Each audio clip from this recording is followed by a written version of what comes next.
Good afternoon, guys. How are we all doing? I hope we are well. I'm alright, thank you for asking. This is about the 7th time I've tried recording this. I don't know what's wrong with me today, but I'm in a weird space. And I'm going to take you with me. Nay, I'm going to drag you with me on this weird space video that I'm going on. We are seeing the end of the spooky festive season, and we are going to be careering headlong into a very festive, jolliest, stress-inducingest festival for some of us. I'm no exception. Christmas is coming up. In fact, this in here is my advent calendar.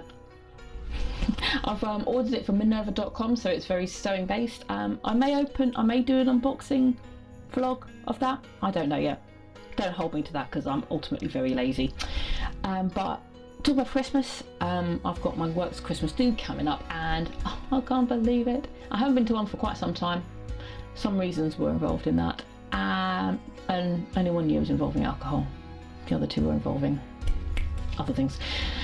And we're going to a 1980s inspired Christmas party. Oh, the tack, oh, the cheese. It's going to be glorious. And I'm going to make myself a 1980s vintage Christmas dress. Hope it gets more vintagey than that, but I'm going to keep that a little bit quiet. Now, the 1980s, actually thinking about it, has quite a lot of very strong looks, very distinctive looks. I mean, you've got the many looks of Madonna. You have quite a lean into the 1950s. You've got the drop waist kind of cocktail dresses, just with ridiculously poofy sleeves. You have some, you have a kind of a slightly more casual, I don't want to say frumpy because that's quite nasty in a way, but you know what I mean, like the baggy skirts and the big off-the-shoulder jumpers. You've got the suits as well. You've got Miami Vice style looks. Obviously from films, you've got a very 1950s kind of influence with films like Back to the Future, Dirty Dancing, and Gremlins even. Gremlins has a strange kind of, it's set in the 1980s but in an idealised 1940s/1950s style. Honestly, it's bonkers. My look that I'm going for, I'm leaning in to the 1980s power bitch. Oh yes, you think Joan Collins, you think Grace Jones, you think big shoulder pads, fierce cheekbones. I mean, my cheekbones aren't that fierce, but you know what I mean. But I don't have the mental capacity to draft my own dress at the moment. I'm hoping it's going to come back next year, but right now my brain is mush.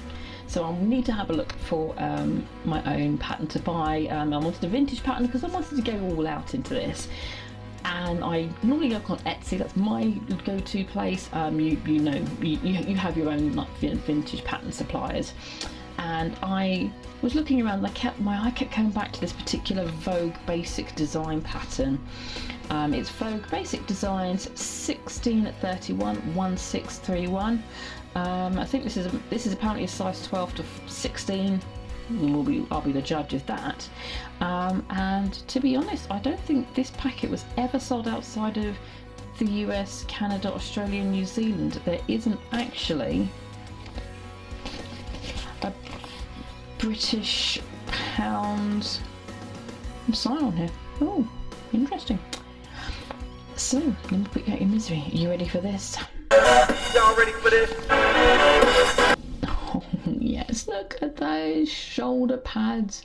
Each shoulder pad could hold a bird of prey on them. Honestly, look at it. The view I'm going to be going for is view B, because the fabric that I've identified, and you'll see it in a second, is very patternated. And this, because obviously everything else is quite plain here, this lovely lady here is in a very nice snazzy pattern, and I think that the shortish sleeve and the mid-length will look quite much more flattering on me. So what does this say? This is a loose fitting straight dress, so I might not need to do too much to this. Looks like it's zip up at the back, not a problem. Fabrics are very interesting. You've got lightweight crepe, tissue for seal. I'm going to have to look that up. because I don't know what it is. Silk like jacquard velvet and chamoose, also crepe matte satin for contrast. So basically anything. Basically this is actually a really good go-to in terms of fabric, and this is what, and the best thing about Christmas is you can go with whatever you wanted. I think actually this in a nice kind of bottle green, any of these in bottle green velvet would be from the 1980s. Now, what fabric am I going to do? Please do not adjust your TV screens. You ready? I'm not sure you are. Now this is 1980s vintage fabric. Very hard to come by.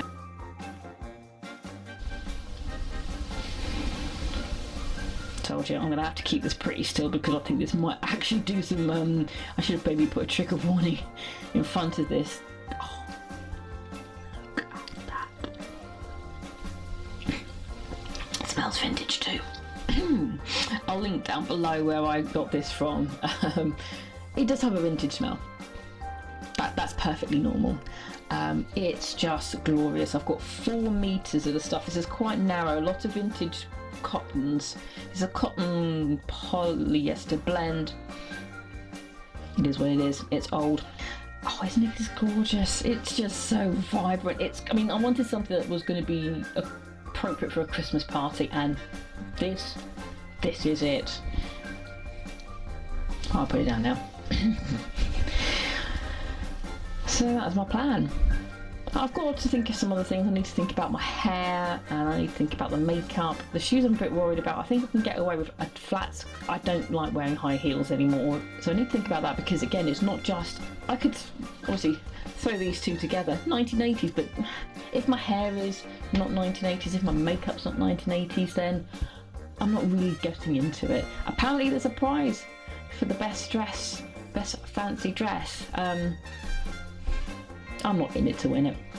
I just want to show this off. Now what I'm hoping is I've got a little bit left over to make a top, because I don't know if I've got the guts to wear this as an everyday office item. There's wearing vintage, and then there's wearing vintage. But if I've got enough fabric left over, then I will try and make a shirt out of it, because I think this deserves a proper outing. And I want to give it a proper outing. So that is my Christmas plans.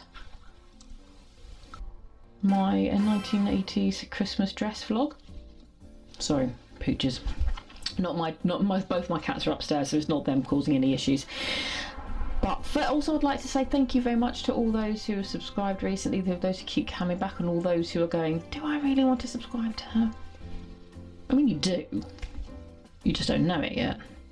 What's the harm in just, if you click subscribe, my name will be added to the list. What's the harm in that? But anyway, thank you for everybody who has been following me from the start of the year. It's been quite a year. Those of you who just joined me, and those of you who are thinking maybe I do, please subscribe. And then maybe if you like, every so often, and if there's somebody who you think might be interested in some of the things that I do, some of the stuff that I make, have a share as well. But thank you for sticking around. Thank you for watching.